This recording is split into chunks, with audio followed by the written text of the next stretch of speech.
Hello बच्चों, आज का हमारा विषय है ओणम।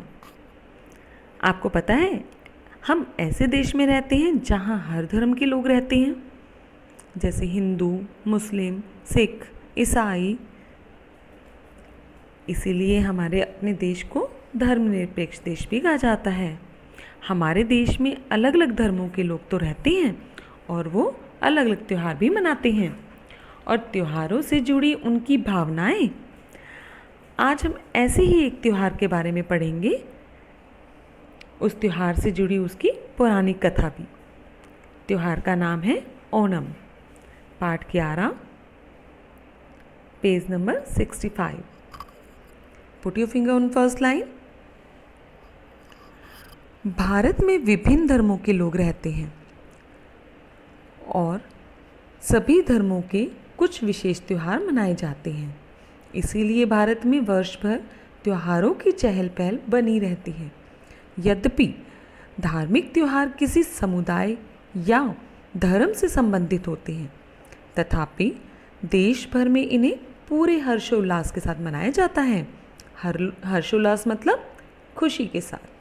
ऐसा ही एक त्यौहार है ओणम। यह दक्षिण भारत से संबंधित है। यह केरल राज्य का प्रमुख त्यौहार है। इसे श्रावण मास में मनाया जाता है। ओणम से एक पौराणिक कथा भी जुड़ी है। पौराणिक मतलब बहुत पुरानी। इस प्रकार है, बहुत समय पहले की बात है। केरल का राजा महाबली अत्यंत पराक्रमी, दयालु और दानी था। वह अपनी प्रजा को अपनी संतान की तरह मानता था। उनके सुख दुख का पूरा ध्यान रखता था। उनके राज्य में चारों ओर शांति और खुशहाली थी। प्रजा उसे देवता की तरह पूजने लगी। धीरे धीरे महाबली की ख्याति पूरे ब्रह्मांड में फैल गई और स्वर्ग के राजा इंद्र तक जा पहुंची। इंद्र को अपना सिंहासन डोलता हुआ प्रतीत हुआ। महाबली को रास्ते से हटाने के लिए उन्होंने दिमागी दौड़े दौड़ाए। दिमागी घोड़े मतलब कि कुछ वो सोचने लगे, अलग अलग तरह की नीतियों को सोचने लगे। उनके मस्तिष्क की कुटिल बुद्धि ने अपना जाल फैलाया। काफ़ी ताना बाना बुनकर वह भगवान विष्णु के पास जा पहुँचे और उनसे विनती कर कहा, प्रभु, राजा महाबली की कीर्ति सर्वत्र फैल रही है, इसीलिए उनको अपनी शक्ति और पराक्रम पर अभिमान हो गया है। कृपया उनकी परीक्षा लेकर सत्यता की जांच कीजिए। जांच मतलब टेस्ट। भगवान विष्णु ने इंद्र को महाबली की परीक्षा लेने का वचन दिया और वामन का रूप धारण करके महाबली की परीक्षा लेने राज दरबार में जा पहुंचे। नेक्स्ट, राजा महाबली उस समय दरबार में बैठे थे। उनके यश गान को पर्दे में पिरोकर गाया जा रहा था। आनंदमय वातावरण था। चारों ओर संगीत की मधुर तान छिड़ी हुई थी। वामन ब्राह्मण को देखकर सभी का ध्यान अकस्मात उधर खिंच गया। अकस्मात मतलब अचानक। राजा महाबली ने विनम्रता से ब्राह्मण देवता के आने का कारण पूछा। वामन ब्राह्मण ने कहा, मुझे दान में 3 पग भूमि चाहिए। बस इतनी सी बात ब्राह्मण देवता। जहाँ आपका मन चाहे वहाँ से 3 पग भूमि नाप लीजिए। यह सारा राज्य मेरा ही है। महाबली ने बिना सोचे समझे कह दिया। यह सुनकर विष्णु भगवान ने अपना विशाल रूप धारण कर लिया। उन्होंने एक पग में पृथ्वी, दूसरे पग में स्वर्ग को नाप लिया। फिर उन्होंने तीसरा पग रखने के लिए महाबली से जगह मांगी। महाबली समझ गए कि यह कोई साधारण मानव नहीं है। वे सिर झुकाकर खड़े हो गए। भगवान विष्णु ने उनके सिर पर पैर रखकर उन्हें पाताल लोक पहुंचा दिया। उनकी कीर्ति और यश के कारण भगवान विष्णु ने उन्हें पाताल राज्य सौंपते हुए कहा कि अब आपको यही निवास करना होगा। महाबली अपनी प्रजा से बहुत प्रेम करते थे। कुछ ही दिनों में उन्हें अपनी प्रजा की याद सताने लगी। उन्होंने भगवान विष्णु से विनती की, हे प्रभु, मुझे वर्ष में एक बार अपनी प्रजा से मिलने की अनुमति दीजिए, आपकी बड़ी कृपा होगी। भगवान विष्णु ने उनकी विनती स्वीकार कर ली।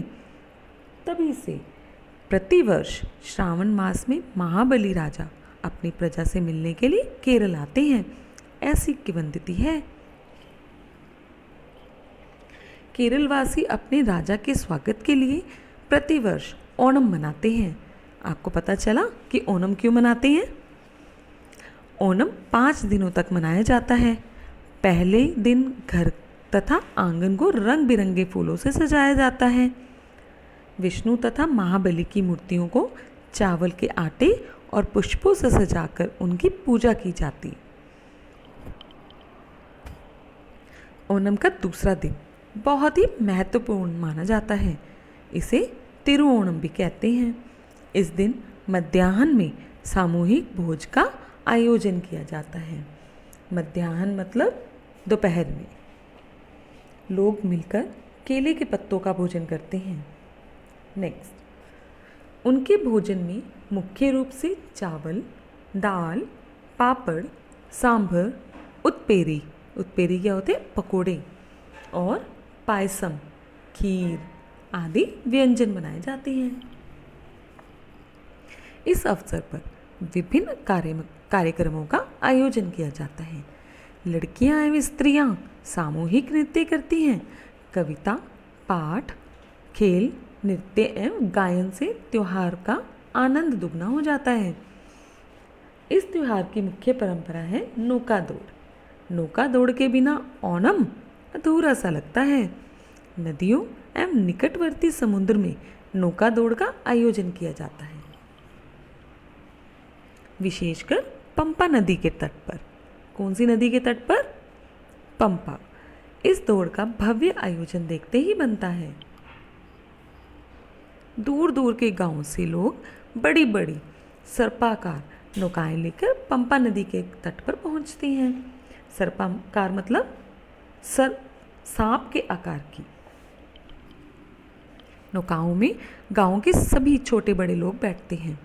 परंपरागत पोशाकों और लोकगीतों से नौका दौड़ का शुभारंभ होता है। यह दृश्य अत्यंत मनमोहक होता है। इसे देखने के लिए अपार जनसमूह तटों पर उमड़ पड़ता है। इस दौड़ को देखने के लिए देश से ही नहीं अपितु विदेशों से भी पर्यटक आते हैं। दौड़ में विजेताओं को पुरस्कृत किया जाता है। ऐसी मान्यता है कि ओणम के 5वें दिन महाबली पाताल लोक लौट कर आते हैं। अतः इस दिन आंगन में बड़ी कलाकृतियों और मूर्तियों को हटा दिया जाता है। इस प्रकार हर्षोल्लास एवं मेल मिलाप के साथ ओणम का समापन होता है। तो बच्चों, इस त्योहार के पीछे